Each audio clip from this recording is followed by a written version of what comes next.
السلام علیکم ګرانو دوستانو. نن به زه تاسو ته یو ډېر د خوشحالۍ خبر درکړم چې د افغانستان ځوانانو نیدرلینډ ته په ورځ کې ستوري ښودلې دي او دغه درېیمه 50 اوریزه لوبه یې مونږ ګټلې ده او دغې لوبې ګټلې سره افغانستان استرالیا نه مخکې سوی ده. ویډیو تر اخره پورې وګورئ، په هر څه به تاسو پوه سئ. ټول نه مخکې به زه تاسو ته وایم که تاسو هم د افغانستان په دغه بریا باندې خوشحاله سوي یاستئ نو دغه ویډیو در سره حتما لایک کړئ او لاندې په کمنټ کې افغانستان زنده‌باد در سره ولیکئ.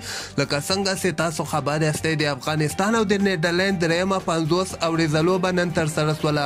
په دغه لوبه کې افغانستان ټاس وګټه او ولې بیټینګ ترسره کړه چې افغانستان نیدرلینډ ته 255 رنزه ټارګټ ورکړی ده. په دغه کې به زه تاسو ته وایم چې نن د حشمت الله شهیدي او د افغانستان دغه سلیکټر لخوا نه ډېره ښه فیصله سوې چې ځوانانو ته موقع ورکړل شوله. په دغه لوبه کې خو ګوربز دومره خاص ونه چلېده، صرف 12 رنزه کړي، خو ریاض حسن اولنۍ 50 اوریزه لوبه نن ترسره کړله. ریاض حسن یو زبردسته بیټینګ د افغانستان لپاره ترسره کړی ده چې 50 مهم رنزونه په 15 بالو باندې کړي دي چې پکې ډېر تخنیکي بیټینګ یې ترسره کړ. 3 څلوریزې او 1 شپږیزې وهلې ده. رحمت شاه بیا نن 48 رنزه کړي دي، حشمت الله شهیدي 28 رنزه کړي دي، خو لاندې کې نجیب الله زدران یو او مهم رنزونه او ډېر مهم رنزونه نجیب زدران په 950 بالو باندې کړي دي چې پکې 8 څلوریزې او 3 شپږیزې وهلې دي. عظمت الله عمرزیم ته نن چانس ورکړی او چې 15 مهم رنزونه بیا لاندې کې کړي دي.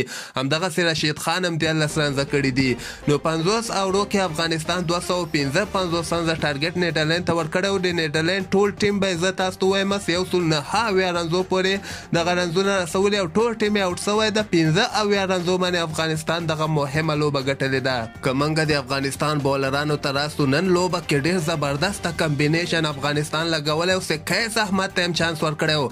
قیس احمد په 2 اورو کې صرف 32 رنزه ورکړي او د مقابل ټیم 3 لوبغاړي آوټ کړي. رشید خان بیا 2 لوبغاړي آوټ کړي او دغه نور عظمت الله عمرزیم ښه بالینګ ترسره کړه. فرید ملک، مجیب زدران، فضل حق فاروقي ټولو یو لوبغاړی آوټ کړی ده. نو دغه لوبه د افغانستان لپاره ډېره زیاته مهمه وله، ځکه دغه ټیم خو ضعیفه ده، خو زموږ لپاره 10 پوینټونه موږ ترلاسه کړل.